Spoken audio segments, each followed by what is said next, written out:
नमस्कार दोस्तों, विद्यादीप में आपका स्वागत है। पिछली क्लास में हमने मौर्योत्तर काल, शुंग, कण्व और सातवाहन वंश को विस्तार से समझा था। आज हम इस सीरीज में आगे बढ़ते हुए मौर्योत्तर काल में हुए विदेशी आक्रमणों को विस्तार से जानेंगे। ये इतिहास का एक ऐसा दिलचस्प दौर था जब भारत की सरहदें एक बार फिर दुनिया के लिए खुल गईं और एक के बाद एक 4 बड़ी विदेशी ताकतों ने यहां अपनी किस्मत आजमाई और हमेशा हमेशा के लिए भारत के इतिहास, इसकी संस्कृति और इसके समाज को बदल कर रख दिया। तो आज हम कहां से गुजरेंगे। सबसे पहले हम समझेंगे कि आक्रमणों की ये लहरें क्यों और कैसे शुरू हुईं। फिर हम एक एक करके इन चारों ताकतों को जानेंगे। सबसे पहले हिंद यूनानी, जिनके सिक्के और संस्कृति आज भी हमें हैरान करते हैं। फिर आएंगे शक, जिनकी सत्ता की 5 अलग अलग शाखाएं थीं। उसके बाद पहलव और फिर कुषाणों के शानदार उदय की कहानी। और आखिर में हम उस महान सम्राट कनिष्क के दौर पर ध्यान देंगे जिसने कुषाण साम्राज्य को उसकी बुलंदियों पर पहुंचाया। तो चलिए शुरू करते हैं। सोचिए, एक विशाल साम्राज्य, मौर्य साम्राज्य, जो लगभग पूरे उपमहाद्वीप पर फैला था। जब वो बिखरता है तो क्या होता है? एक खालीपन, एक राजनीतिक शून्य पैदा हो जाता है। कोई भी एक ऐसी केंद्रीय शक्ति नहीं बचती जो सबको एक साथ जोड़कर रख सके। और इतिहास गवाह है, जब भी ऐसा होता है तो बाहर की ताकतें उस खाली जगह को भरने चली आती हैं। भारत की उत्तर पश्चिमी सीमाएं मानव विदेशी आक्रमणकारियों के लिए एक खुला दरवाजा बन गई। अब सवाल ये उठता है कि ये कौन लोग थे और किस क्रम में आए। मौर्योत्तर काल में भारत पर मुख्य रूप से 4 बड़े विदेशी आक्रमण हुए। इनके आने के क्रम को याद रखने का एक बहुत ही आसान तरीका है, एक छोटा सा फॉर्मूला ISPK। आई से इंडो ग्रीक यानी हिंद यूनानी, S से शक, P से पहलव और K से कुषाण। सबसे पहले हिंद यूनानी आए, फिर शक, उनके बाद पहलव और आखिर में आए कुषाण, जो इन सब में सबसे ताकतवर साबित हुए। चलिए इस कहानी की शुरुआत करते हैं पहले किरदार से, यानी हिंद यूनानियों से। ये लोग कौन थे? ये दरअसल सिकंदर महान के साम्राज्य के ही उत्तराधिकारी थे। ये मूल रूप से बैक्ट्रिया यानी आज के अफगानिस्तान के इलाके से आए थे। ये भारत में आने वाले पहले ऐसे विदेशी थे जो सिर्फ लूटपाट करके वापस नहीं गए, बल्कि यहीं बस गए और भारतीय संस्कृति पर अपनी एक बहुत गहरी और स्थायी छाप छोड़ी।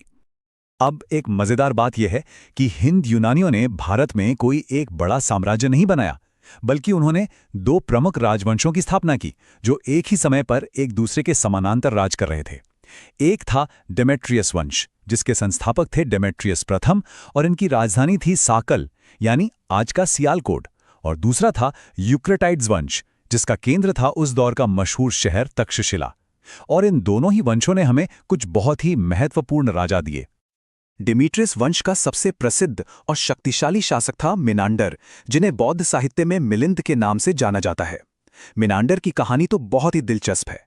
कहते हैं कि उसने एक बौद्ध भिक्षु नागसेन के साथ ज्ञान और दर्शन पर एक लंबी बहस की। वो नागसेन के जवाबों और तर्कों से इतना ज्यादा प्रभावित हुआ कि उसने बौद्ध धर्म ही अपना लिया। इन दोनों के बीच हुई ये पूरी बातचीत एक मशहूर बौद्ध ग्रंथ मिलिंद पन्हों में आज भी दर्ज है। तो इन हिंद यूनानियों ने हमें दिया क्या? इनकी देन बहुत गहरी है। सोचिए जरा, ये भारत के पहले ऐसे शासक थे जिन्होंने सिक्कों पर राजाओं की तस्वीरें बनवाईं। आज हम जानते हैं कि वो राजा कैसे दिखते थे, तो वो इन्हीं सिक्कों की वजह से। इन्होंने ही भारत में पहली बार लिखित सोने के सिक्के जारी किए। यही नहीं, इन्होंने भारतीय ज्योतिष को यूनानी खगोल विज्ञान से मिलवाया और सबसे बड़ा असर छोड़ा कला पर, खासकर गांधार शैली पर, जहां बुद्ध की मूर्तियों में हमें यूनानी देवताओं की झलक मिलती है। अब जैसे जैसे हिंद यूनानियों की पकड़ ढीली पड़ने लगी, मध्य एशिया से एक नई ताकत ने भारत के दरवाजे पर दस्तक दी। ये थीं शक जनजातियां, लेकिन इनका तरीका हिंद यूनानियों से बिल्कुल अलग था। इन्होंने कोई एक केंद्रीय राज्य बनाने की कोशिश नहीं की। इसके बजाय इन्होंने भारत के अलग अलग हिस्सों में अपनी सत्ता की 5 अलग अलग शाखाएं यानी 5 ब्रांचेस ऑफ पावर स्थापित कीं। इससे भारत का राजनीतिक नक्शा और भी पेचीदा हो गया। इनकी पहुंच कहां तक थी, जरा देखिए। शकों ने उत्तर और पश्चिम भारत के एक बहुत बड़े हिस्से पर अपना प्रभाव फैलाया। इनके सत्ता के 5 मुख्य केंद्र थे: अफगानिस्तान में कंधार, पाकिस्तान में तक्षशिला और फिर भारत में मथुरा, उज्जैन और नासिक। हर शाखा का अपना एक अलग राजा था, अपना अलग प्रभाव क्षेत्र था। ये एक तरह से विकेंद्रीकृत शक्ति का बेहतरीन उदाहरण था। शक काल का एक बहुत ही बड़ा टर्निंग पॉइंट आता है 57 ईसा पूर्व में। उज्जैन के एक स्थानीय भारतीय राजा ने मथुरा के शक शासकों पर हमला किया और उन्हें हरा दिया। इस शानदार जीत को यादगार बनाने के लिए उस राजा ने विक्रमादित्य की उपाधि धारण की, एक ऐसा नाम जो बाद में भारतीय इतिहास में शौर्य और वीरता का प्रतीक बन गया।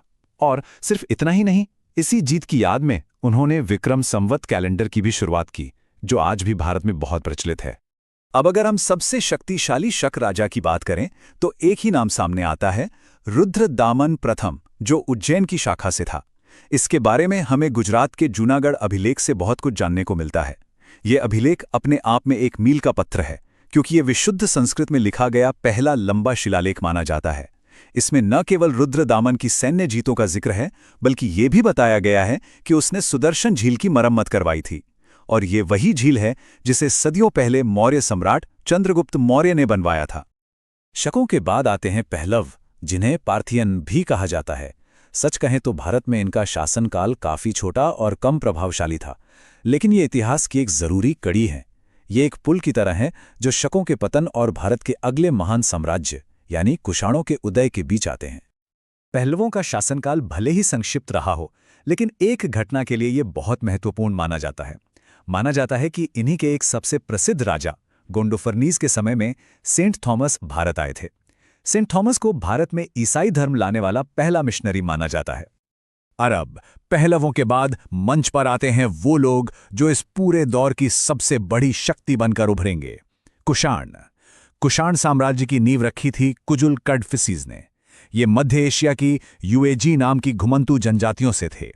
कुजुल ने इन बिखरे हुए कबीलों को एक किया, उन्हें एक ताकत बनाया और भारत की तरफ बढ़कर कुषाण वंश की स्थापना की।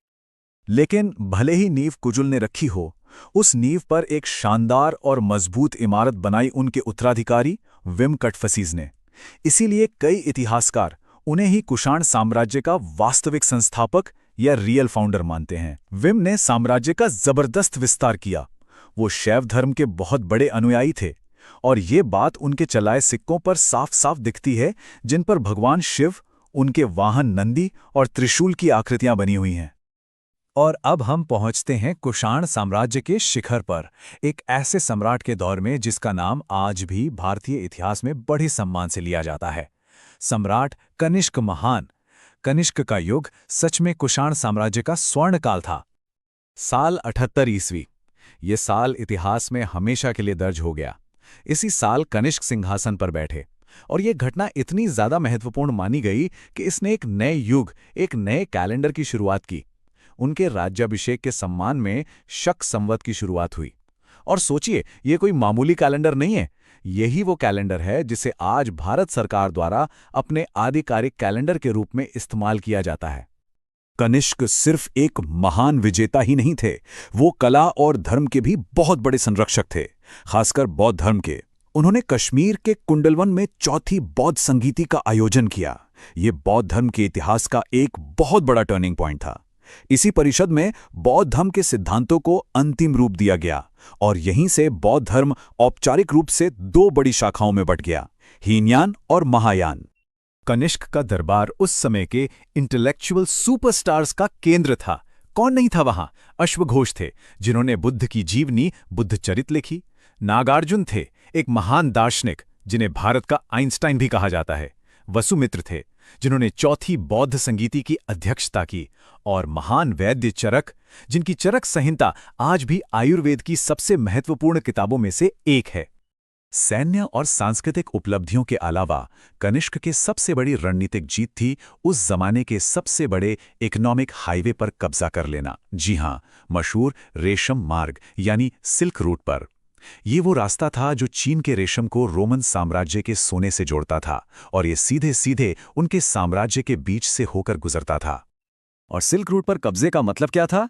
इसका सीधा सीधा मतलब था पैसा, बहुत सारा पैसा। कनिष्क ने इस रास्ते से गुजरने वाले हर व्यापारी और हर कारवां से टैक्स वसूलना शुरू कर दिया।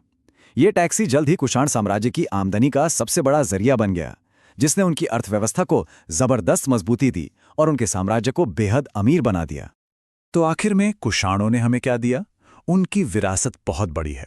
उन्होंने भारत में पहली बार बड़े पैमाने पर सबसे शुद्ध सोने के सिक्के जारी किए। उन्होंने गांधार और मथुरा कला की इन दो महान शैलियों को संरक्षण दिया। व्यापार मार्गों पर उनके नियंत्रण ने पूरब और पश्चिम के बीच विचारों और सामानों के आदान प्रदान को बहुत बढ़ावा दिया।